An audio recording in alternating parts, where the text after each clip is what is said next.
So part of this DVD is about being an artist, being inspired, being creative, using colours, using materials, using different types of paper. Now there are many people in my 30-odd years of teaching who said to me, I can't draw. I don't believe that. I believe everybody can draw. Everybody can use colours.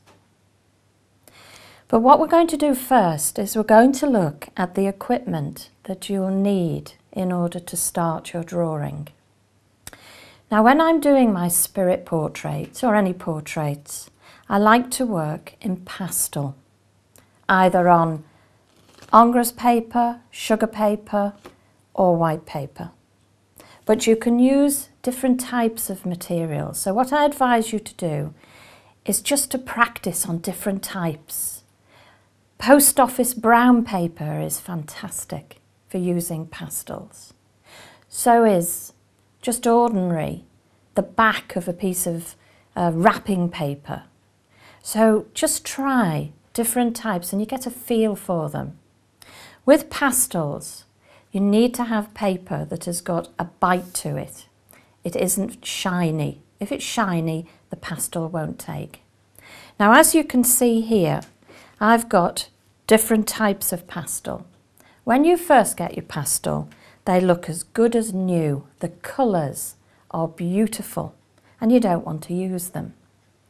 But these are my pastels after I've used them for 5 or 6 years, and you can see they get a bit dirty. That's good. Just use them, get dirty. Have those wet wipes to wipe your hands after you've used a colour. So the first set of equipment that I suggest that you use are pastels. They're softer, they're more creative. You can make a mess with them, and that's what I suggest you do. But there are other things as well. There are pencils, different types of pencils, soft and hard, 6B graphite pencil.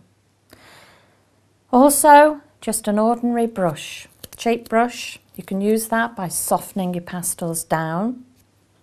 Pair of scissors if you want to cut things out. An eraser and a putty rubber. These are the main ingredients to your first artwork. Here on the table, I've also got my paintbrushes and I've got my watercolours.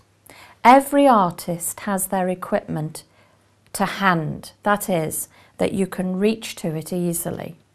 I've set up my easel. I have different types of easel, but when you're first starting, it's best to have just an ordinary table easel. You're working from home. I work from home, so I like to be able to clear things away after I've produced artwork. So here are the basics: the pastels, the brush, scissors, an eraser, pencils, graphite pencils. And then later on you might want to just think about watercolour paints, acrylics and oil painting.